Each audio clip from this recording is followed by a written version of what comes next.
I'm not a big fan of The Office. Yes, despite the fact that this series acts as everyone's favorite comfort show, I was never able to get into it personally. And that's even after I watched the entire series with my girlfriend.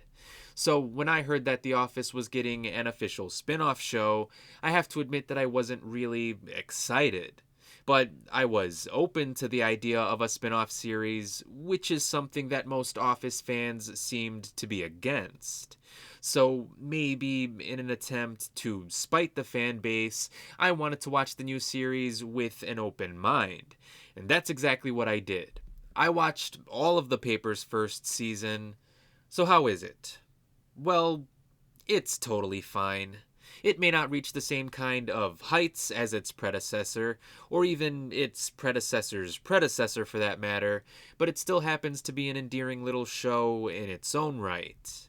So, in this series, the same documentary crew that followed the workers at Dunder Mifflin Scranton branch 20 years earlier are now focusing their efforts on the Toledo Truth Teller, an historic but declining newspaper trying to resurrect itself with volunteer reporters.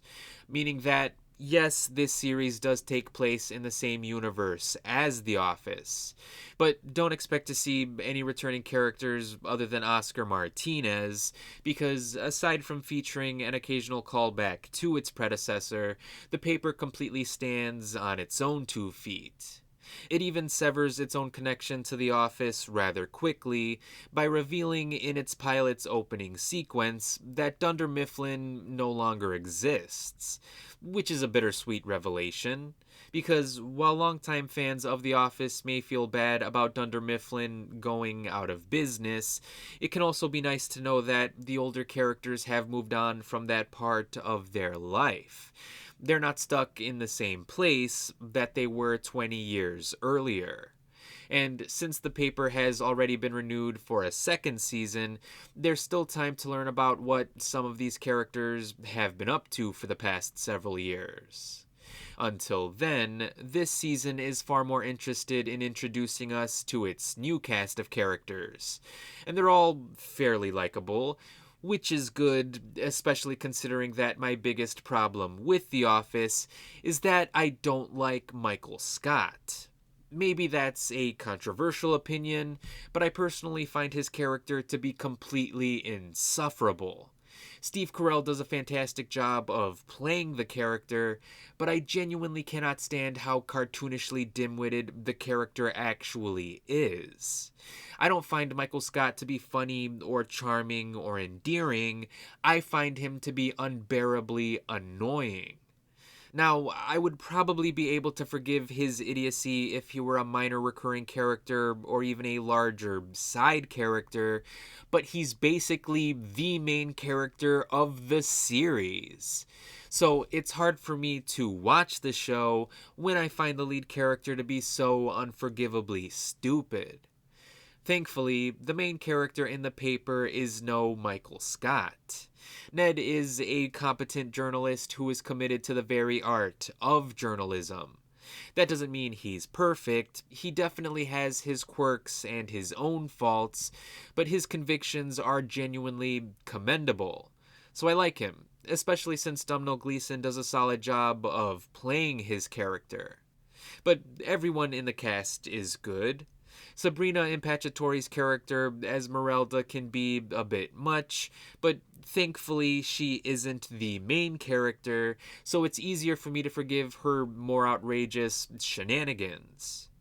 Tim Key also plays a buffoonish higher up named Ken, and while Ken's character can be a bit antagonistic, I also found him to be rather funny.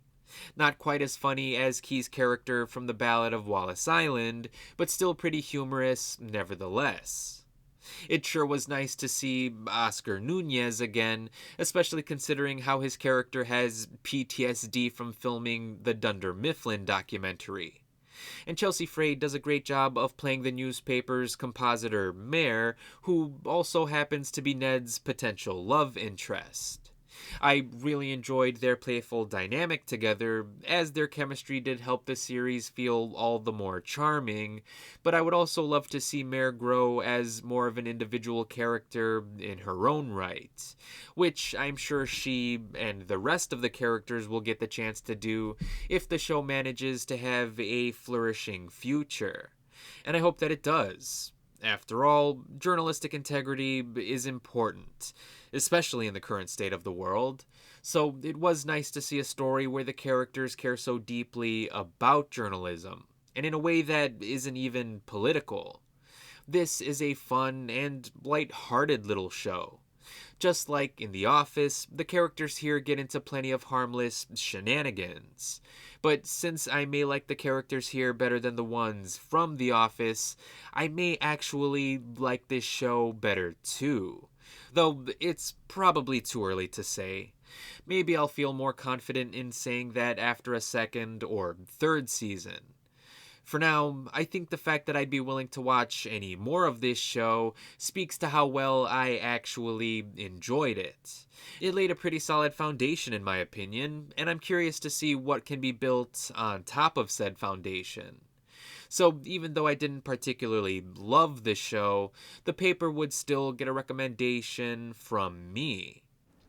Now, I should note that this review was first posted on my website, davidthemovieguy.com, so if you want to know my thoughts early, or if you just don't want to listen to the annoying sound of my voice, you can feel free to head on over there. But be sure to let me know what you thought about this series, and as always, thanks for watching.